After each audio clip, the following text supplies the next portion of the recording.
Hello everyone, welcome to my channel. I hope everyone is having a wonderful day. Before starting the video, please go ahead and hit the subscribe button and give this video a like up. 58 years after Khan Noonien Singh, Ricardo Montalban was introduced in Star Trek, the original series. Star Trek can and should move on from Khan. All 9 episodes of Star Trek Khan are now available wherever you get your podcasts. Star Trek's first dramatic narrative podcast, Star Trek Khan, reveals what happened to Khan during his exile on Ceti Alpha V. In his immortal portrayal by Ricardo Montalban, Khan has appeared only twice in Star Trek. Khan was introduced in 1967 in Star Trek, the original series Season 1's episode, Space Seed, and he returned on the big screen in 1982 Star Trek II, The Wrath of Khan. An alternate reality version of Khan, Desmond Sivan as a boy, appeared in Star Trek Strange New Worlds Season 2's Tomorrow and Tomorrow and Tomorrow. Star Trek Khan carefully set up the events of Star Trek II, The Wrath of Khan, but the podcast also introduced characters like a brand new race of alien psychics called the Elborians. Most importantly, Star Trek Khan revealed that Khan and Marla have a secret daughter, Kali Noonien Singh Sonia Cassidy, who escaped Ceti Alpha V and adopted a new identity, Dr. Rosalind Lear. Star Trek Khan provides the missing details, retcons, and completes the saga of Khan Noonien Singh that began in Star Trek, the original series, and ended with the vengeful supervillain's death in Star Trek II, The Wrath of Khan. Thus, Star Trek Khan needs to be the last Khan story. Thanks to Star Trek Khan, the generically engineered tyrant story has been told, and Star Trek can finally move on.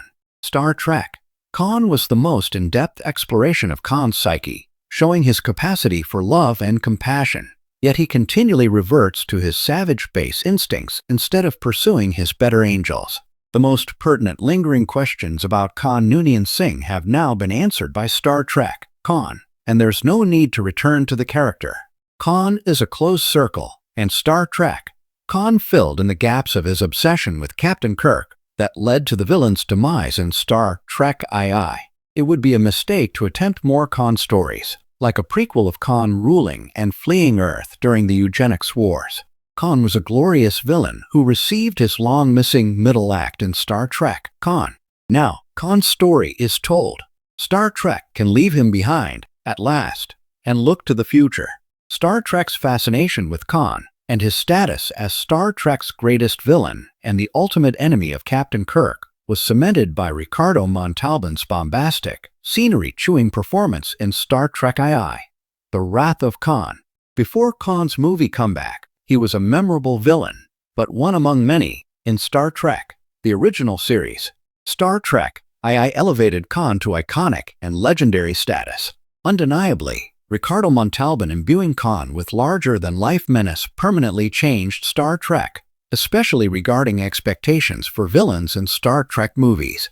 For better or worse, Khan became the prototype, and most Star Trek movies after Star Trek II were conceived with a villain in Khan's mold. Star Trek movies have shamelessly tried to replicate Star Trek II, The Wrath of Khan's success. Star Trek Nemesis was a blatant rehash of The Wrath of Khan's core beats. Star Trek Into Darkness was a literal remake of The Wrath of Khan in the alternate Kelvin timeline. Fans rejected both films, and now Star Trek Khan went back to the original incarnation without Ricardo Montalban. Although it's time for Star Trek to finally move past Khan, his legacy will always be part of Star Trek movies and TV.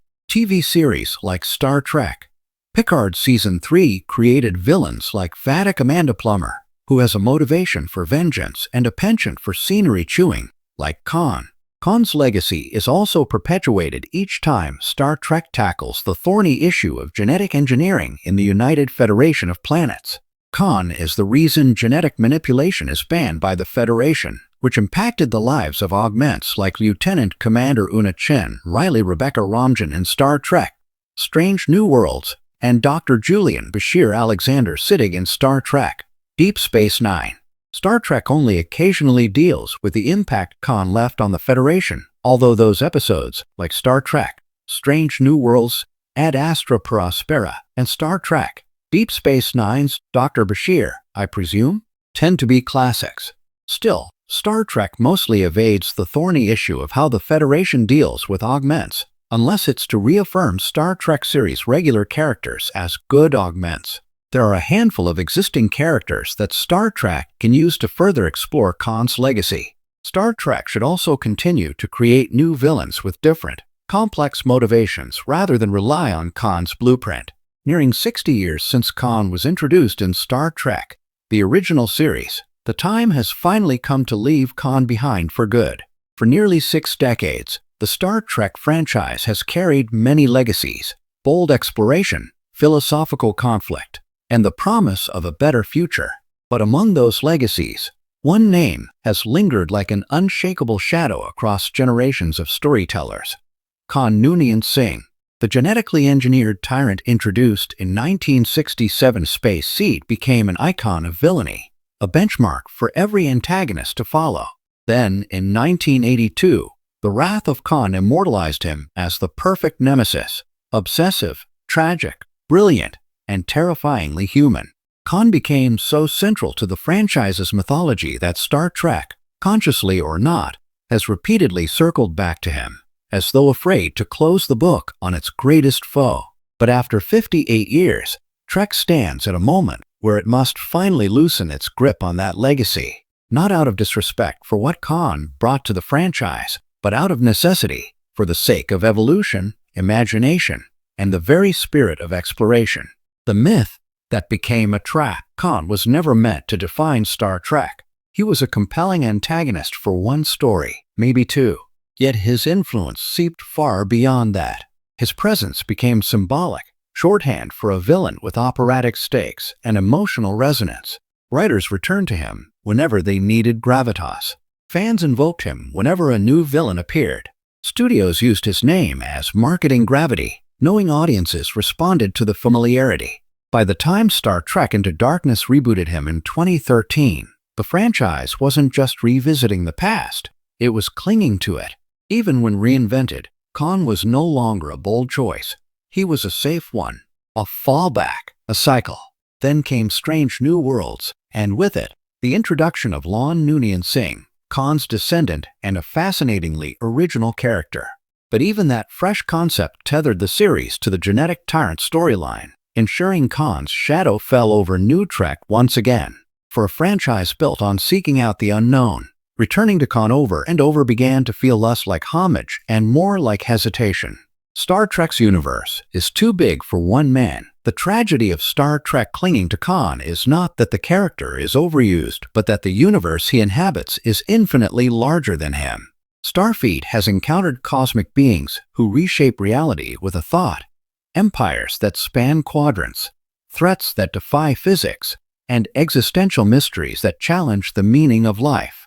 Compared to that, Khan is small, just a man, albeit an extraordinary one. His genius lies in his humanity, his flaws, his rage. But that's exactly why Trek needs to move beyond him. Because Star Trek's future should stretch beyond the limitations of 20th century genetic engineering and one warlord's personal vendetta.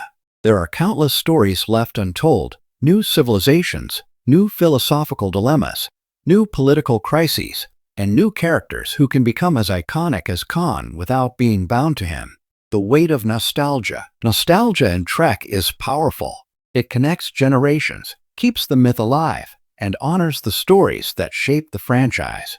But nostalgia can also become an anchor.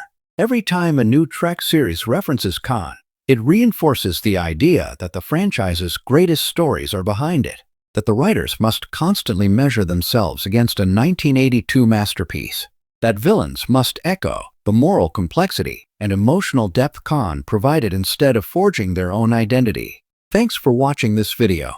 Please subscribe to our YouTube channel and stay with us.